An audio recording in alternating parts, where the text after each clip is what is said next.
quelques jours plus tôt maintenant, avant que la guerre soit finie. On meurt encore autour de Saigon. Les armées révolutionnaires accentuent leur pression. Madame Dong sait qu'elle a gagné, mais d'autres, comme ces jeunes soldats sudistes, continuent à se battre, animés par on ne sait quel espoir. Certains, par la force de l'habitude et la logique de la guerre, d'autres, par crainte de la vie.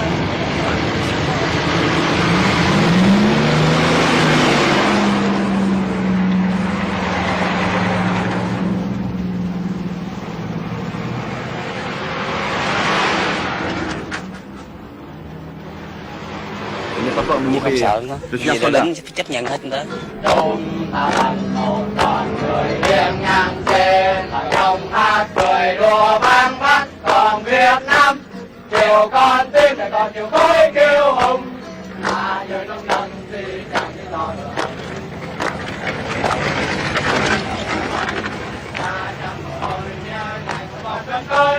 Ở bên trời thì máu ta người với anh mặt trời và việc cho con ta còn tiếp tục mặt trời.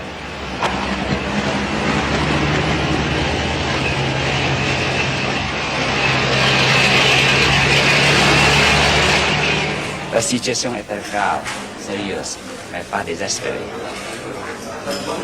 Alors je pense que si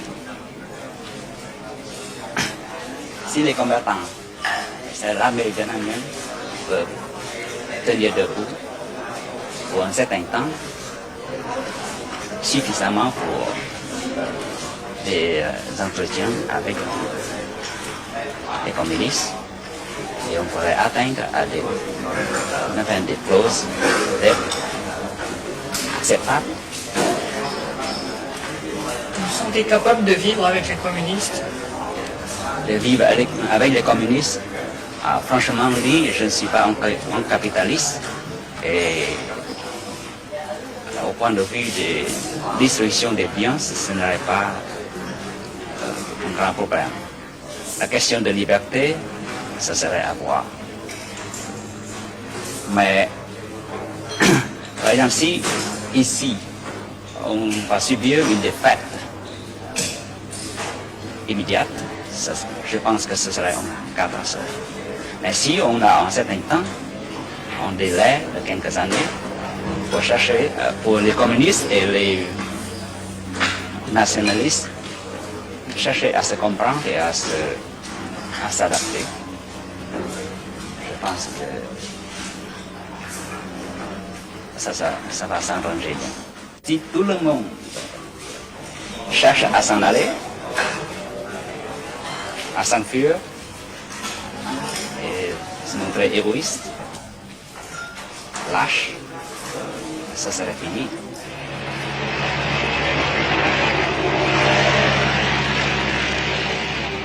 Une route de Vangchuanloc à 50 km à peine. On y croit encore, confusément. Des soldats de la 18e division sud-vietnamienne montent en ligne. Ils préparent une contre-attaque.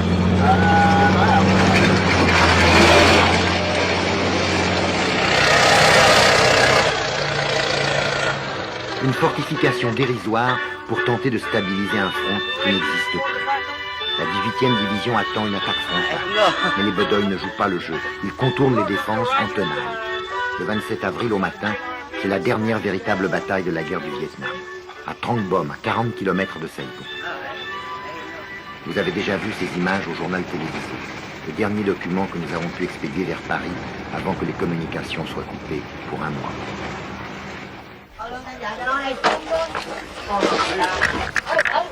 Après Holnai, un petit village catholique à 12 km de Bien Hoa, un poste militaire et une chicane barre la route, qui mène à Xuang Loc, tombé il y a quelques jours. Christian Hoche du Figaro arrête sa voiture derrière la nôtre. À droite de l'écran, le photographe de l'agence Gamma, Michel Laurent.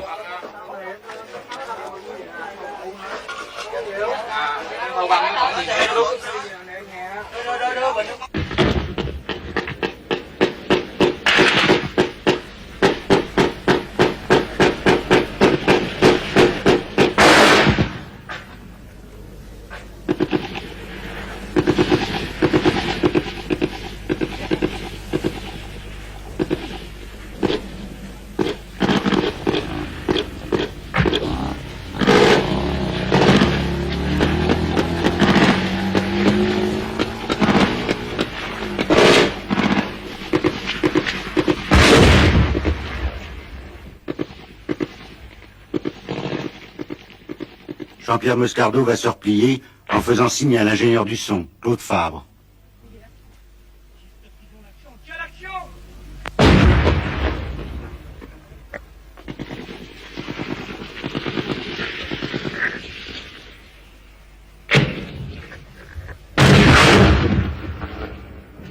Le pare-brise de notre voiture a été pulvérisé par une rafale.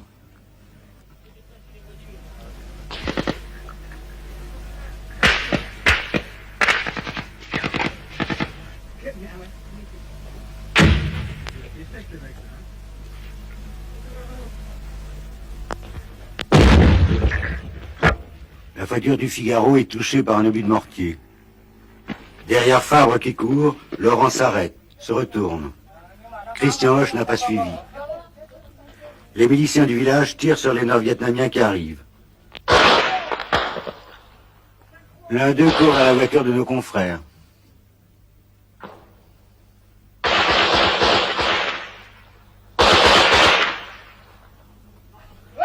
L'armée régulière a fui, seuls les miliciens résistent.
Il ne faut pas se replier.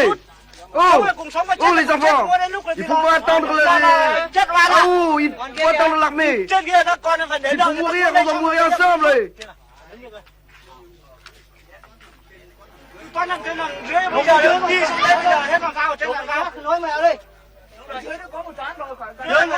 Cứ phải ở tại ngay đây đi để chặn lại ngay đó đây đi, xong cái là bây giờ mình khi nào mà nó hư trên này mình rút kia, phải không?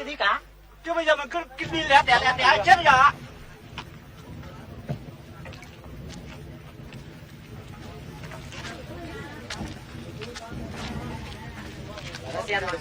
Nó xen vào quãng giữa nó đánh mình, mình làm sao mình chịu nổi được. On comprend pas. Nên tự vệ làm gì có. Ils sont trop nombreux. Nous n'avions pas d'armes modernes. Khi tụi tôi bắn Nous nó sommes lại obligés de fuir. trong cái chắn kiến xa đó. Thì nó lên thì tụi tôi lại bắn nó lại dạt xuống, thì nó tiến lên nhiều quá thì tôi có ít nên tự vệ thì tôi không có vũ khí.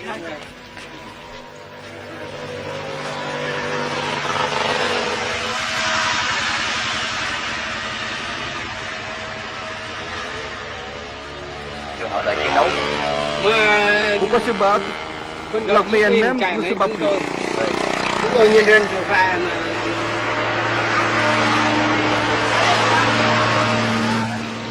Chạy mà tiếng gạo chạy đi xuống dưới ăn đi. Em ở dưới này bắc ninh thì bảo vệ lấy gạo không lấy được nữa.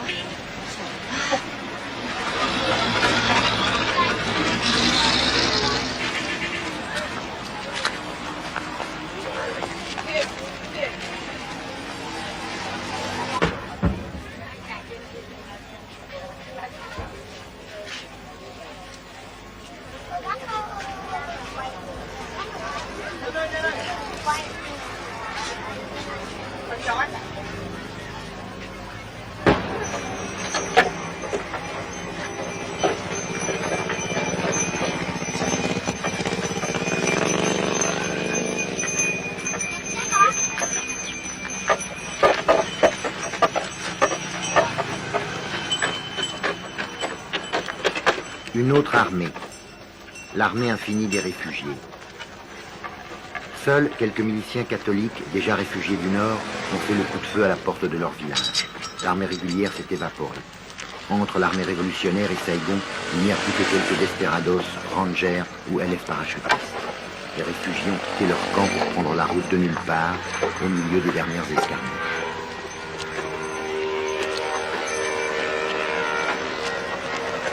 La plupart de ces réfugiés sont des montagnards qui en sont à leur 2e, à leur 3e ou à leur 10e exode.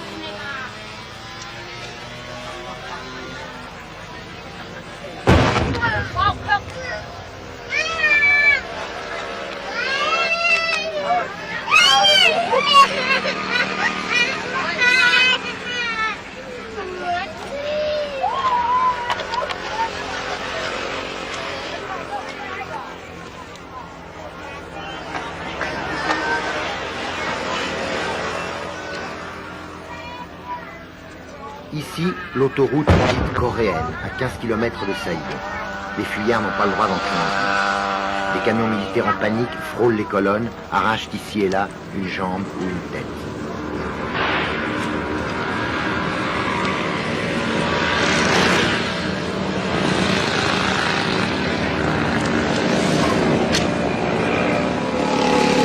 Les réfugiés marchent toujours, sans un mot, avec un courage tranquille qui a stupéfié tous les témoins. Le dernier chaos, les dernières misères de l'interminable guerre qui se termine.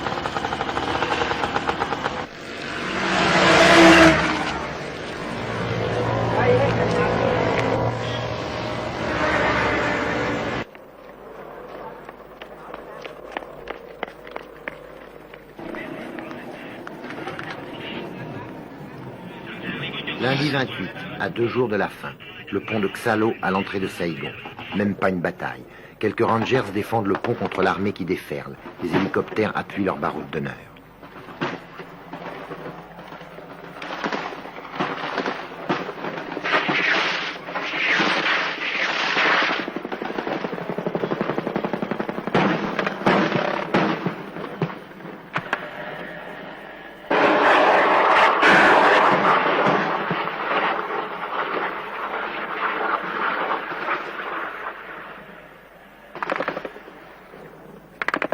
De l'autre côté de la rivière, des silhouettes. Ce sont les fantassins communistes qui avancent.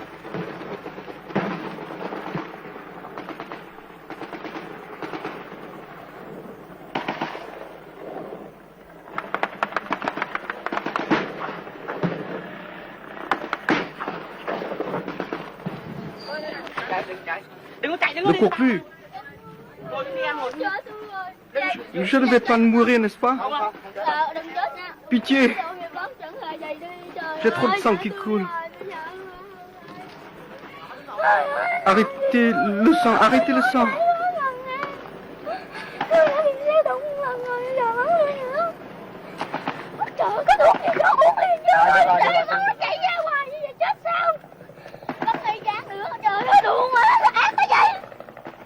Pendant ce temps-là, à Saigon, marchandage politique. Le président tué est parti, son départ a précipité l'inévitable effondrement militaire. Le vieux Huong, son successeur, se décide enfin à passer le pouvoir ou ce qu'il en reste. Le général Min aura juste le temps de capituler et d'épargner à Saigon l'apocalypse du pilonnage d'artillerie et des combats de rue maison par maison.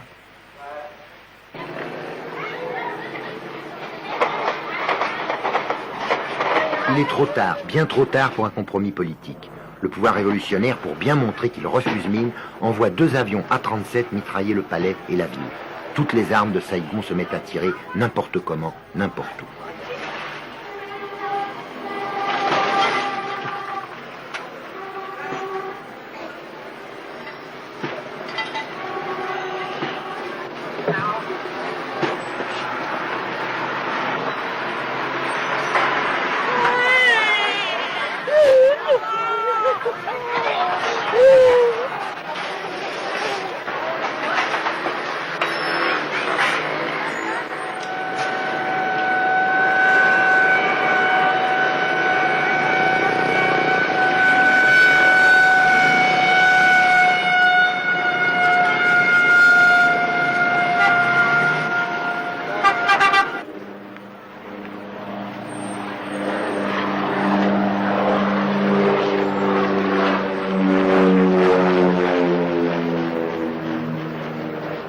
Mardi 29.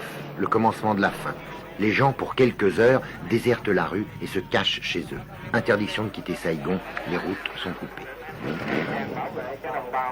Cũng như tránh mọi sự ngộ nhận đáng tiếc có thể xảy ra. Nếu Phật tử bất hảo trộm cướp hoặc gây rối ngoài công lộ, các lực lượng an ninh đã được chỉ thị bắn hạ ngay tức khắc.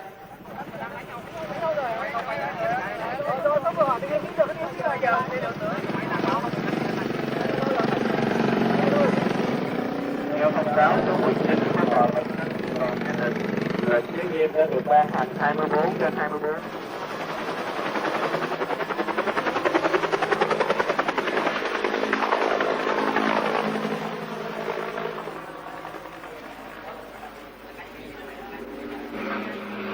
Les Américains, c'est plutôt ceux qui pensent de nous, les Vietnamiens d'abord. Ils nous considèrent comme des cochons, quoi, ni plus ni moins. Ça, c'est sûr. Échapper, enfin, espérons toujours, on a toujours une chance. Il faut toujours espérer, il faut vivre avec l'avenir. Ma famille est coincée ici. La fièvre monte devant l'ambassade américaine où s'entassent des Vietnamiens prêts à tout pour s'embarquer dans les hélicoptères. Pour éviter la honte d'un départ politique à froid, les Américains ont attendu d'avoir les baïonnettes communistes dans le dos. Du coup, la panique est devenue contagieuse, pour beaucoup irraisonnée.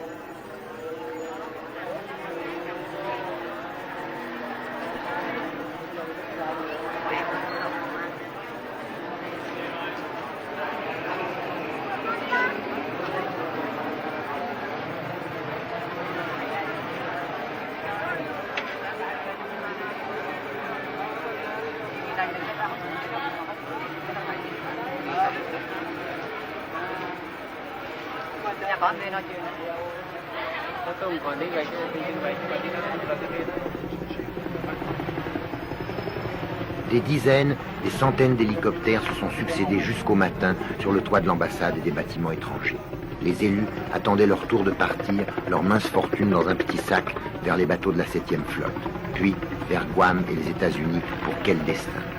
Les Vietnamiens ont payé jusqu'à 15 000 $ leur droit de passage. Il y a eu des scènes violentes et terribles aux portes gardées par des marines en armes.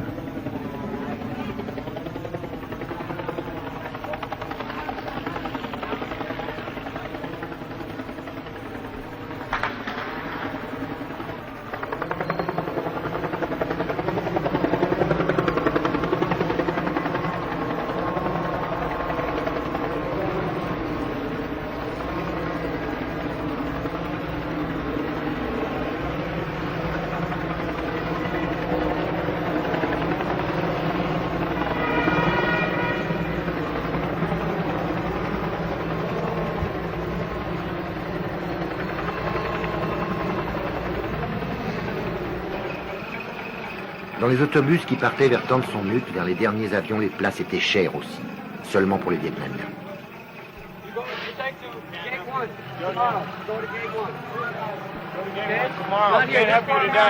American TCN, not for Vietnamese. Tomorrow, go to Gate 1, okay?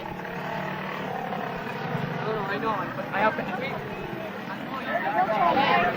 have to go to Gate 1.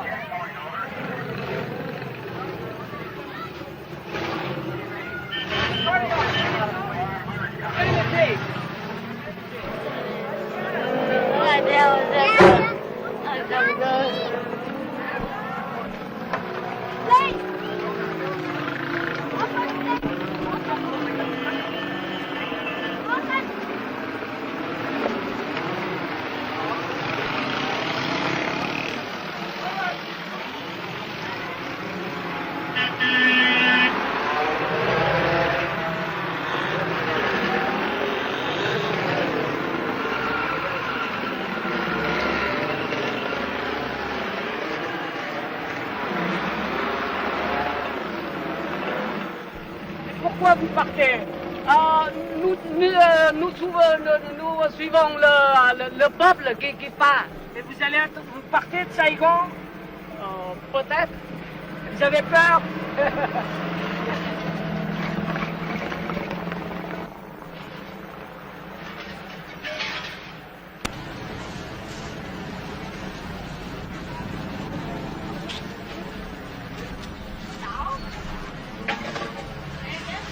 Mercredi matin, le dernier hélicoptère n'avait pas encore décollé que le pillage des bâtiments américains commençait. L'ambassade, les pigs, les appartements désertés, tout a été nettoyé, méthodiquement, dans l'ordre, sans cri ni bagarre. Avec ou sans uniforme, soldats et policiers participaient au déménagement. Pas une bride perdue. C'était comme une dernière vengeance, une façon de se payer sur les richesses du passé qui n'avaient pas suffi à conjurer le destin.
Oh!